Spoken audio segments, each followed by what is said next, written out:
Italy का student visa का जो प्रोसेस है वो आपकी प्री एनरोलमेंट के साथ जो है वो अटैच्ड है। अगर आपने प्री एनरोलमेंट कर ली है तो जो वीज़ा का प्रोसेस है वो आप शुरू कर सकते हैं। और प्री एनरोलमेंट के लिए मैंने आपको बताया था कि आपको जो एकेडमिक क्रेडेंशियल्स हैं वो सबमिट करने होते हैं, अपना जो एक्सेप्टेंस है यूनिवर्सिटी की तरफ से वो सबमिट करना होता है। और एक आपको और प्रोसेस करवाना होता है, उसको सीमिया या डव दोनों में से किसी एक को। अब ये जो सीमिया है ये है statement of credibility and verification, और डव जो है वो है डिक्लेरेशन ऑफ वैल्यू। ये दोनों जो है ये यूनिवर्सिटी पे डिपेंड करता है कि वो आपको कौन सा कहती है। Most of the time simia के लिए लोग जाते हैं, लेकिन बाज़ जो यूनिवर्सिटीज़ है वो कहती हैं डव होना चाहिए, क्योंकि ये उनकी एम्बेसी के थ्रू होता है। अब ये करवाने के बाद आप वीज़े के लिए तैयार हैं, और वीज़ा डॉक्यूमेंट के लिए आपने सबमिट कर देनी है अपनी फ़ाइल।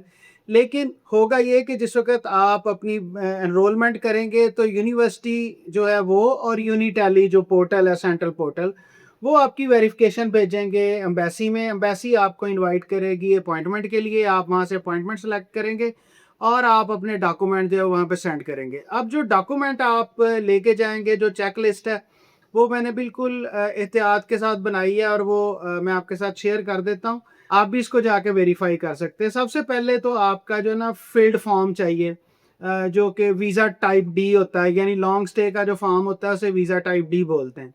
अच्छा जी, फिर आपका वैलिड पासपोर्ट होना चाहिए जिसके ऊपर कम से कम 2 ब्लैंक पेज अवेलेबल होने चाहिए।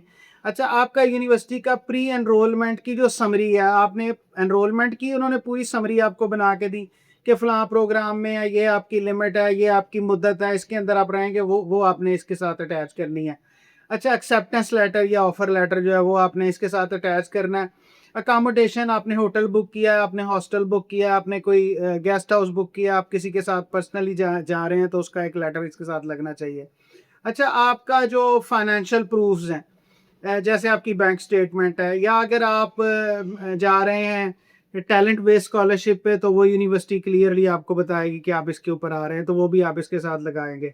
आपका जो हेल्थ इंश्योरेंस और ट्रैवल का टिकट है वो आपका इसके साथ लगना चाहिए, वेरीफाइएबल।